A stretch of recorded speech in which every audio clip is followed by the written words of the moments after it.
তবে কি প্রাইমারির 32,000 শিক্ষক নিয়োগ মামলা আবারও কি বাতিলের পথে যেতে চলেছে? এই মুহূর্তে বড়সড় আপডেট, কি আপডেট আসছে আমরা জানবো। একাধিক প্রশ্ন সওয়াল জবাব গতকালকে আপনারা দেখেছেন, এবং আগামী কালকে অর্থাৎ বৃহস্পতিবার এই মামলার কিন্তু শুনানির জন্য ধার্য হওয়ার একটা সময়সীমা দেওয়া হয়েছে। তো সেখান থেকে কি আপডেট আসতে চলেছে এবং এই মুহূর্তে কি পরিস্থিতি 32,000 নিয়োগ মামলাকে কেন্দ্র করে, চলুন এই ভিডিওতে আমরা জানার চেষ্টা করবো। তার আগে আপনাদের সকল অনুরোধ, ভিডিওটি প্রথম থেকে শেষ পর্যন্ত দেখুন এবং ভালো লাগলে অবশ্যই একটি লাইক করে দিতে ভুলবেন না। তার আগে বলি বন্ধুরা, আপনারা যারা আমাদের চ্যানেলের সাথে যুক্ত আছেন তারা জানেনই এই চ্যানেলের প্রত্যেকটা ভিডিও কিন্তু দরকারি, তাই কেউ এখনো যদি আমাদের চ্যানেলটা সাবস্ক্রাইব করে না থাকেন তাহলে অবশ্যই আমাদের চ্যানেলটা সাবস্ক্রাইব করতে ভুলবেন না এবং পাশে থাকা বেল আইকনটি ক্লিক করে দেবেন যাতে নতুন আপডেট আসলে আপনার ফোনে পৌঁছে দিতে পারে। আমরা এই চ্যানেলে কিন্তু প্রত্যেকদিন নতুন নতুন লেটেস্ট আপডেট নিয়ে আসছি সরকারি এবং চাকরি রিলেটেড, তো তার জন্য অবশ্যই আমাদের চ্যানেলটা সাবস্ক্রাইব করে দেবেন এবং পাশে থাকা বেল আইকনটি ক্লিক করে অল নোটিফিকেশন করে দেবেন। 32,000 প্রাথমিক শিক্ষক মামলায় নতুন মোড়, চাকরি যাবে নাকি থাকবে, এই মুহূর্তে একটি বহুল চর্চিত বিষয়। তো 32,000 প্রাথমিক শিক্ষক মামলায় গতকালকে আমরা দেখেছিলাম যে একটা বিশাল আলোচনা কেন্দ্রবিন্দুতে ছিল, এবং সেই মামলার শুনানি না হওয়াতে আবারও বৃহস্পতিবার ডেট দেওয়া হয়েছে। তো 2017 নিয়োগ বাতিল করে বিচারপতি অভিজিৎ গঙ্গোপাধ্যায় রায়কে চ্যালেঞ্জ করে এই আপিলে নির্ভর করছে হাজারো শিক্ষক শিক্ষিকার ভবিষ্যৎ। তো আইনজীবী অরিন্দম মিত্র এবং আদালতকে মনে করিয়ে দিয়েছিলেন যে 32,000 প্রাথমিক শিক্ষক মামলা আসলে 2022-এর দায়ের হলেও নিয়োগ হয়েছিল 2017-তে। এত দেরিতে মামলা কেন, সেই প্রশ্নই প্রথম কিন্তু করা হয়েছে। তার যুক্তি আরো রয়েছে। এক নম্বরে যেটা তিনি বলছেন যে পিটিশনে পরিষ্কারভাবে চাকরি বাতিল শব্দবন্ধ নেই, বরং প্রক্রিয়া নিয়ে আপত্তি। 2 নম্বরে বলা হচ্ছে যে একক বেঞ্চ অপ্রশিক্ষিত প্রার্থী যারা রয়েছে সেই শব্দে ভুতুরে বিভ্রাট দেখলেও প্রয়োজনীয় তথ্য তুলে ধরেনি। তারপরে যেটা বলা হচ্ছে 14.19 কাট অফ মার্কস, শুধু বীরভূমের এসসি ক্যাটাগরির জেলায় জেলায় ভিন্ন কাট অফ ছিল, এমনকি 13 কমও পেয়েছে 824 জন চাকরি। তো যাই হোক, মাত্র 7 জনের মৌখিক অভিযোগের ভিত্তিতে অ্যাপটিটিউড টেস্ট প্রশ্নবিদ্ধতা ক্রস এক্সামিনেশন ছাড়াই। তারপর 5 নম্বরে যেটা বলা হয়েছে যে 32,000 কর্মীর কারো বক্তব্য শোনা না হওয়ায় নোজাল জাস্টিস কিন্তু লঙ্ঘিত।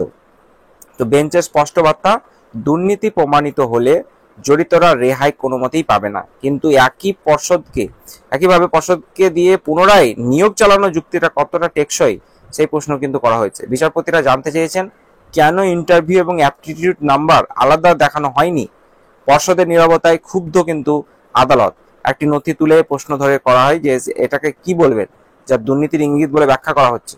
তো শিক্ষা পর্ষদ দাবি করেছে যে একই পরীক্ষায় একাধিক কাট অফ যুক্তিযুক্ত, কিন্তু আবেদনকারীদের বক্তব্য বিভ্রান্তি কাজে লাগিয়ে অযোগ্য প্রার্থীকে চাকরি পাইয়ে দেওয়া হয়েছে।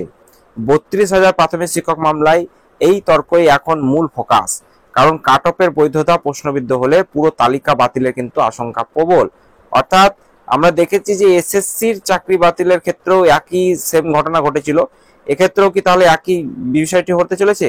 কারণ আমরা দেখেছিলাম যে নিয়োগকে কেন্দ্র করে ওএমআর সিট পুড়িয়ে দেওয়া একাধিক ঘটনা কিন্তু প্রাথমিকের ক্ষেত্রেও হয়েছে। তো সেই প্রশ্নটা কিন্তু এই মুহূর্তে প্রবল। তো আইনি বিশেষজ্ঞরা যারা রয়েছেন তারা বলছেন যে দুর্নীতি প্রমাণিত হলে তালিকা বাতিল অনিবার্য, কিন্তু 32,000 পরিবারকে রাতারাতি বেকার করা সামাজিক ও প্রশাসনিক দায় কিন্তু বাড়বে। তাই আদালত সমাধানের জন্য মধ্যপন্থা খুঁজতে পারে, যেমন পুনর্মূল্যায়ন বা ইন্টারিম অল আউট রিলিফ। তবে 32,000 প্রাথমিক শিক্ষক নিয়োগ মামলা আবেদনকারীরা পূর্ণ বাতিল ছাড়া কিন্তু মানতে নারাজ হবে। তো সেক্ষেত্রে একটা এই মুহূর্তে খটকা কিন্তু থেকেই যাচ্ছে।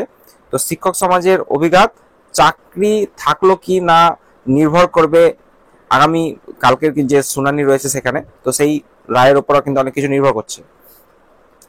কয়েক হাজার শূন্যপদ তৈরি হলে পড়ুয়া শিক্ষক অনুপাত ক্ষতিগ্রস্ত হবে। রাজনৈতিক উত্তাপ, নিয়োগ দুর্নীতির ইস্যু লোকসভা ভোটেও কিন্তু জ্বালানি যোগাবে। তো যেটা আপনাদেরকে বললাম যে এই বিষয়টিকে নিয়ে পুরো প্যানেলটা আদৌ থাকবে কি থাকবে না সেটা নিয়ে একাধিক প্রশ্ন কিন্তু থাকছে। তো আপনাদের একাধিক প্রশ্ন নিয়ে 32,000 প্রাথমিক শিক্ষক যে মামলা, সে মামলার মূল অভিযোগ কি ছিল? তো সেটা অভিযোগ ছিল যে 2017 নিয়োগ দুর্নীতি, সংশয়জনক কাট অফ এবং পরীক্ষায় স্বচ্ছতা না থাকার অভিযোগ কিন্তু ছিল। তো সেক্ষেত্রে শুনানির জন্য ধার্য কালকে হয়েছিল এবং সেই শুনানি কিন্তু আবারও ঠেলে দেওয়া হয়েছিল, আমরা দেখেছিলাম বৃহস্পতিবারের জন্য। তো আদালত চাকরি সম্পূর্ণ বাতিল করলে কি হবে?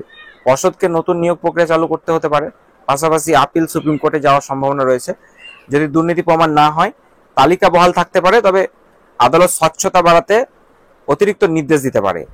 কাট অফ মার্কস বিতর্ক কেন এত গুরুত্বপূর্ণ হয়ে গিয়েছে, এই নিয়ে কিন্তু প্রশ্ন থাকছে। তো কাট অফ মার্ক যেটা রয়েছে, তো কাট অফ নির্ভুল না হলে যোগ্য অযোগ্য বাছাই ভেস্তে যায়, যা পুরো নিয়োগ প্রক্রিয়াকে অবৈধ করে দিতে পারে। এই প্রশ্নগুলি আপনারা করেছেন, তো সেক্ষেত্রে আশা করি উত্তর পেয়েছেন।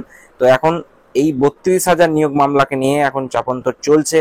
আগামী কালকে কি আসছে আপডেট অবশ্যই আমি আপনাদের সঙ্গে শেয়ার করবো। তো চ্যানেলটি সাবস্ক্রাইব করে পাশে থাকা বেল বাটনটি ক্লিক করে দিতে ভুলবেন না।